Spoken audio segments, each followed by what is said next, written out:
મિત્રો બધાને હું અત્યારે અમારી વાડી આવ્યો છું તમને અમારી મગફળી બતાડું 1.5 મહિનાની મગફળી છે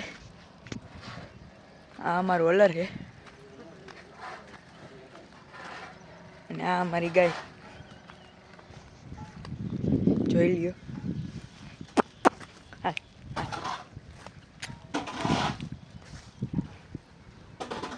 જોઈ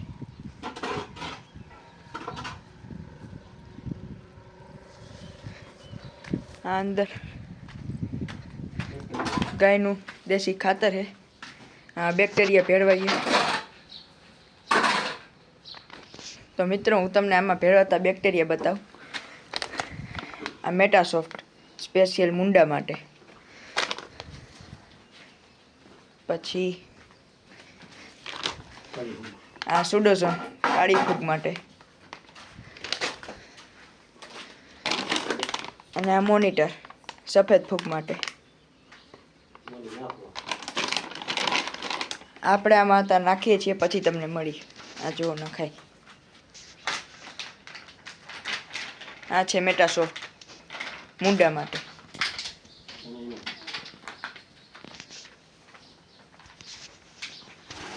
મિત્રો નખાઈ ગયું હવે આ સુડોઝોન કાળી ફૂગનું હવે એ નાખીએ જુઓ તમે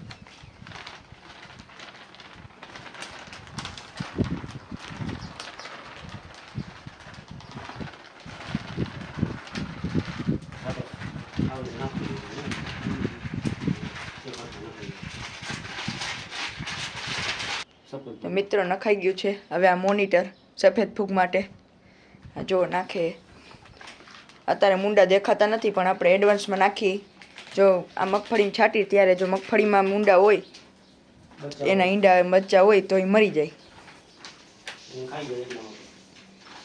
આ જો નખાઈએ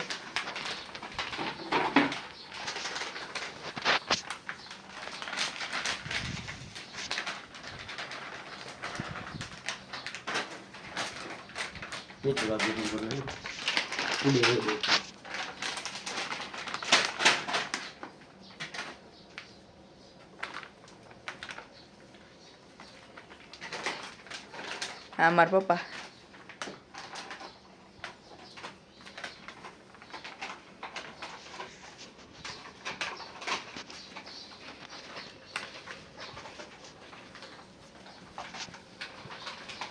આ નખાઈ ગયું હે અને આ મારા ખેડૂત રાકેશભાઈ હવે આ બધું મિક્સ કરવાનું છે જો તો મિક્સ કરે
તો મિત્રો આ અમારી ગાય છે બહુ શાંત છે ગમે તે આવીને હાથ ફેરે તો એ કાંઈ કરે નહીં મારતી નથી અને વિયાણની 1 મહિનાની વાર છે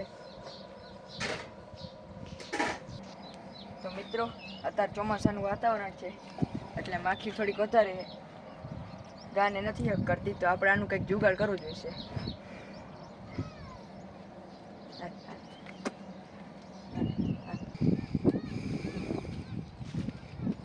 મિત્રો G20 લગભગ 45-46 દિવસ જેવો ટાઈમ થઈ ગયો છે પાટલા અડી ગયા છે લગભગ 5-6 દિવસ થયા વરસાદ સારો એવો પડી ગયો છે તો હવે આમાં આપણે ટ્રાઇકોડર્મા સુડોન અને મૂંડા માટે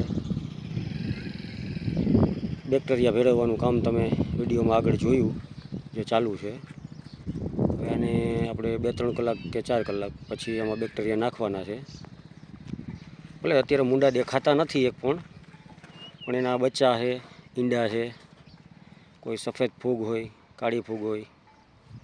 તો કે 45 દિવસ પછી તો ફૂગ બહુ ન આવતી હોય કાળી, પણ છતાંય આપણે મિક્સ કરી અને ઉડાડી દઈ તો આગળ જતાં આપણી મગફળીનું સારું એવું રક્ષણ થાય એવું મારું માનવું છે.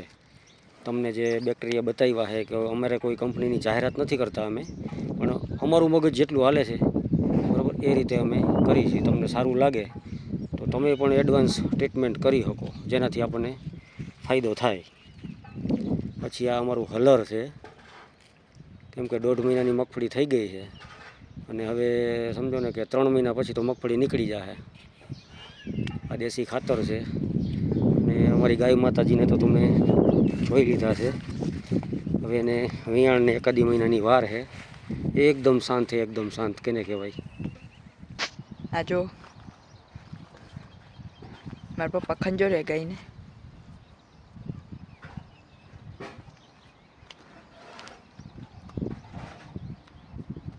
બહુ એકદમ શાંત છે ગાય.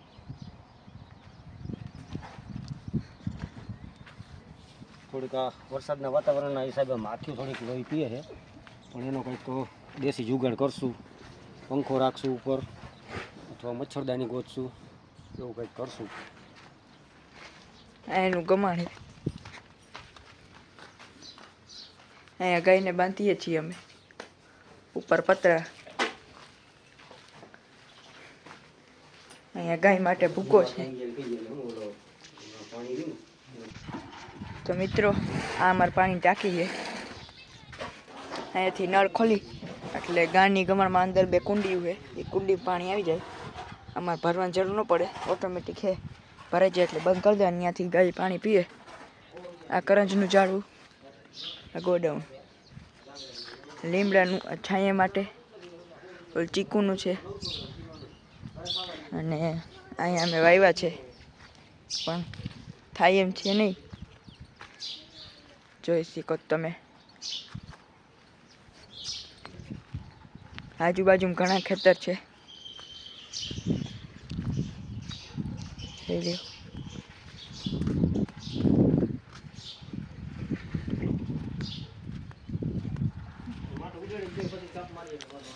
અમારો પહેલો બ્લોગ છે મિત્રો. જો તમને સારો લાગે તો લાઈક, શેર અને સબસ્ક્રાઈબ કરજો.